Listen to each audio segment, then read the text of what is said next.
नमस्कार दोस्तों, आज की इस वीडियो में हम बात करेंगे केल्विन का मत। इससे पहले की वीडियो मैंने आपको बताया था कि समुद्र विज्ञान का एक परिचय मैंने बताया था कि समुद्र विज्ञान में कौन कौन सी चीज़ें हमको पढ़नी रहेंगी, कौन कौन सी चीज़ें इंपॉर्टेंट है। उसी क्रम में आज हम बात करने वाले हैं, काफ़ी इंपॉर्टेंट ये भी है वीडियो। आइए देखते हैं। महासागरों और महाद्वीपों की उत्पत्ति से रिलेटेड जब हम बात कर रहे थे जियोमॉर्फोलॉजी में, तो उसमें हमने पढ़ा था, और उसी क्रम में आज के इस वीडियो में देखेंगे कि महासागरों और महाद्वीपों की जो उत्पत्ति हुई है, उसी क्रम में आज का वीडियो लॉर्ड केल्विन का मत। अब इसमें रिलेटेड महासागर और महाद्वीपों की उत्पत्ति से रिलेटेड में जब हम देखते हैं तो बहुत सारे हमें मत देखने को मिलते हैं। केल्विन का हो जाए, चाहे लोथियन ग्रीन की संकल्पना हो जाए, जो टेट्राहेड्रल हिपोथेसिस जो मैंने बताया था, टेलर का महाद्वीपीय सिद्धांत हो जाए, चाहे वो वेगनर का हो जाए, प्लेट टेक्टोनिक हो जाए, ये सब बहुत सारे संकल्पनाएं में देखने को मिलती हैं। तो वो सब हम बात कर रहे हैं, ये सब हमने प्लेट टेक्टोनिक और ये सब वगैरह मैंने जियोमॉर्फोलॉजी के अंतर्गत कवर कर लिया था। लेकिन ये जो लॉर्ड केल्विन का गैसी नेबुला सिद्धांत है, इसको मैंने कवर नहीं किया था। तो आइए, जब महासागर और महाद्वीपों की उत्पत्ति के सिद्धांत लगभग सब सेम ही हैं, तो उसी क्रम में आइए देखते हैं। आज का जो सिद्धांत है वो लॉर्ड केल्विन का गैसी नेबुला सिद्धांत है। काफ़ी इंपॉर्टेंट है। इंपॉर्टेंट का सेंस में आपको जानना चाहिए कि आखिर उत्पत्ति हुई कैसे है, बस इतना याद रखिए। तो लॉर्ड केल्विन का गैसी नेबुला सिद्धांत महासागरों और महाद्वीपों की उत्पत्ति से रिलेटेड है। हम लोग जानते हैं कि महासागर और महाद्वीपों की उत्पत्ति से रिलेटेड बहुत सारे सिद्धांत हैं, उसी क्रम में ये सिद्धांत है। तो आइए देखते हैं क्या है सिद्धांत। दरअसल आपको बता दें कि जो लॉर्ड केल्विन थे, इनके मत के अनुसार जब पृथ्वी की उत्पत्ति हुई तो शुरुआत में पृथ्वी क्या थी, वो गैसी फॉर्म में थी, गैस के रूप में थी। उसके बाद में जब धीरे धीरे, और काफ़ी गर्म थी, धीरे धीरे जब वो शीतलन की प्रक्रिया चली, और शीतलन की प्रक्रिया के बाद जब वो पृथ्वी जो गैस के फॉर्म में थी, वो धीरे धीरे वो क्या हुई, वो कठोर हो गई, और उससे क्या हुआ, चट्टानों का पृथ्वी का निर्माण हुआ। लेकिन संकुचन की प्रक्रिया के दौरान क्या हुआ कि जब कोई चीज़ संकुचित होती है, जब शीतलन की प्रक्रिया में जब कोई चीज़ ठंडी होती है तो सिकुड़ती है, जब कोई चीज़ ठंडी होगी तो सिकुड़ेगी। जब ठंडी होकर के जब कोई चीज़ सिकुड़ती है तो सिकुड़ने पे क्या हुआ कि उसमें कुछ भाग जो थे वो ऊपर उठ गए, कुछ भाग नीचे उठ गए, नीचे धंस गए। तो जब कोई चीज़ संकुचित हो जाएगी, शीतलन की प्रक्रिया में संकुचन हुआ, मान लीजिए कोई गोला होता है, उसको संकुचित करेंगे तो कुछ भाग ऊपर चले जाएंगे, कुछ भाग नीचे रह जाएंगे। जो ऊपर हो गए वो महाद्वीप कहलाए, और जो नीचे हो गए वो महासागर कहलाए। इसी से क्या हुई, महासागर और महाद्वीपों की उत्पत्ति हुई। यही केल्विन का सिद्धांत है और कुछ नहीं। बस आइए देखते हैं। लॉर्ड केल्विन जो थे वो ब्रिटिश वैज्ञानिक थे। इनके मत के अनुसार पृथ्वी प्रारंभिक अवस्था में जो थी वो गैसीय अवस्था में थी। पृथ्वी क्या थी, गैसीय अवस्था में थी। लेकिन समय के साथ में उसमें शीतलन की प्रक्रिया हुई। उस शीतलन की प्रक्रिया के दौरान वह चट्टानों जो थी उससे धरातल का निर्माण हुआ, और शीतलन से जब कोई चीज़ शीतल होती, ठंडी होती, गर्म थी, तो सिकुड़ती है। अब सिकुड़ती जानी नहीं, जब कोई ठंडी चीज़ होती है सिकुड़ती है, जान ही रहे होंगे। जब शीतलन के परिणाम स्वरूप जब संकुचन हुआ, तो संकुचन के परिणाम स्वरूप, जैसे मान लीजिए कोई ये ऐसा था, अब संकुचन के बाद में कुछ इस तरीके से हो गया। इसको जब दबा दिया गया कस के, इसको पकड़ के इसको संकुचित कर दीजिए, और संकुचन में से शीतल के संकुचन होगा, संकुचन करके दबा देंगे तो कुछ भाग ऊपर उठ जाएगा, कुछ नीचे चला जाएगा। तो कुछ भाग ऊपर उठ गया, कुछ नीचे आ गया। तो इससे क्या हुआ, इससे जो ऊपर उठे भाग थे ये महाद्वीप कहलाए, नीचे धसे जो क्षेत्र थे वो कहलाए महासागर। ये महासागर कहलाए। बाह्य धरातली चट्टानों का निर्माण हुआ, शीतलन से संकुचन हुआ, संकुचन में कुछ भाग ऊंचे तथा कुछ भाग नीचे हो गए। अब ऊंचे उठे भागों को महाद्वीप कहा गया, और जो नीचे के धसे हुए भाग थे उनको हम लोग महासागर कहते हैं।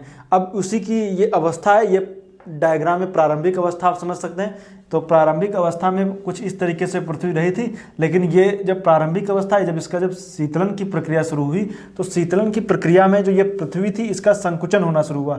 जब कोई चीज़ शीतल होती संकुचित होती, तो उसी का डायग्राम आप देखेंगे संकुचन के पश्चात की स्थिति है। तो संकुचन के पश्चात की स्थिति में जब देखेंगे तो कुछ इस तरीके से पृथ्वी हो गई। तो इस तरह की पृथ्वी, जैसे मान लीजिए ये ऊपर उठा हुआ हिस्सा जो था ये कहलाया महाद्वीप, और जो नीचे का हिस्सा जो धंस गया उसको कहा गया महासागर। तो ये इस तरीके से आप देख सकते हैं, ये कुछ इस तरीके से डायग्राम बना ये पृथ्वी। और वैसे भी आप पृथ्वी को हम लोग जो देखते हैं तो ये पृथ्वी में दिखती है इस तरीके से।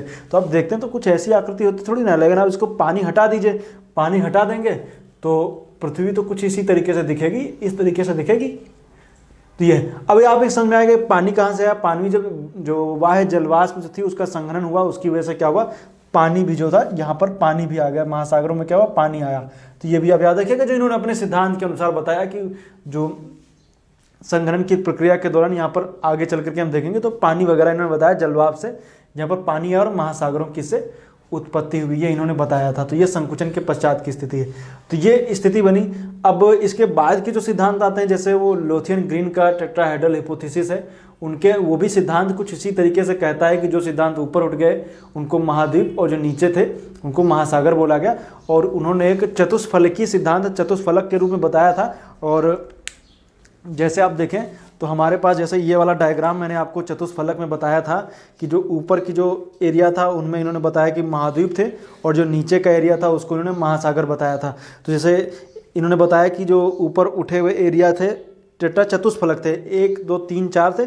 ऊपर की तरफ एक एरिया था जिसको हम लोग बोलते थे ऊपर के एरिया में आर्कटिक महासागर का। बाकी जो एजेस थे, जो उसकी जो मतलब कि जो ये ऊंचाई वाले एरिया थे, इनमें यूरोप हो गया, एशिया हो गया, और यूरोप हो गया, अफ्रीका हो गया, एशिया हो गया, ऑस्ट्रेलिया हो गया, नॉर्थ अमेरिका, साउथ अमेरिका, और उसके बीच में ये प्रशांत महासागर। जो इसको कोने थे इनको इन्होंने शील्ड बोला, जिसमें से अंगारा shield, Siberian shield, Canadian shield, ये इन्होंने बताया था। नीचे की तरफ अंटार्कटिका था, ऊपर की तरफ आर्कटिक सागर।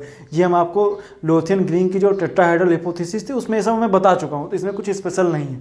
तो ये आप उस वीडियो को देख लेंगे तो आपका वो भी टॉपिक क्लियर हो जाएगा।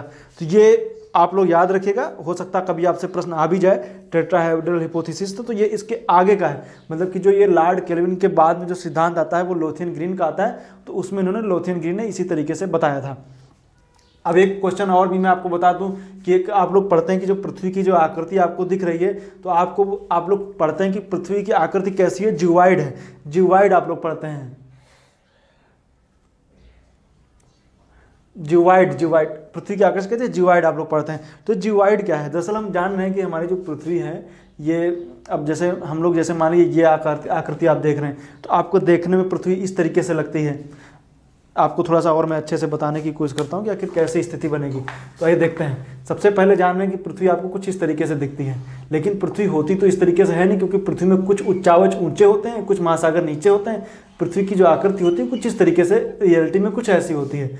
तो पृथ्वी की ऊंचाई पर स्थित उच्चावच और जो नीचे के स्थित एरिया है, इनका एक औसत निकाल लीजिए, इनका एक एवरेज निकाल करके एक ऐसी आकृति बनाई जाती है, ऐसी एक लाइन खींच दी जाती है कि इस तरह की आकृति को हम लोग जिवाइड बोलते हैं। मतलब उच्चावच और जो निम्नतम स्तर दोनों का एवरेज निकाल लीजिए और एक ऐसी लाइन खींच दीजिए गोलाकार रूप में जो उसके औसत को बताती हो, यही आकृति क्या होती है, जिवाइड होती है।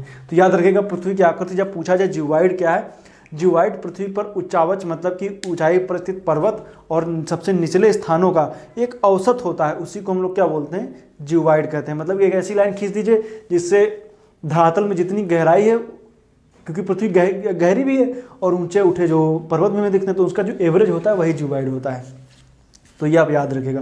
तो यही था जो केल्विन का जो मत था, गैसीय नेबुला सिद्धांत, वो मैंने आपको बता दिया। इसके बाद की वीडियो में आएंगे तो आगे की जो सीरीज मैंने इसी को कंटिन्यू करेंगे, जो ओशिनोग्राफी है उसके अंतर्गत हम और भी टॉपिक आपको लेके आएंगे। तो समुद्र विज्ञान में काफ़ी सारे टॉपिक इंपॉर्टेंट हैं, बहुत से टॉपिक ऐसे जो उनको हम पहले कवर भी कर चुके हैं, तो उनको भी हम आपको बताएंगे। तो नेक्स्ट वीडियो में आगे की कहानी बताएंगे आपको।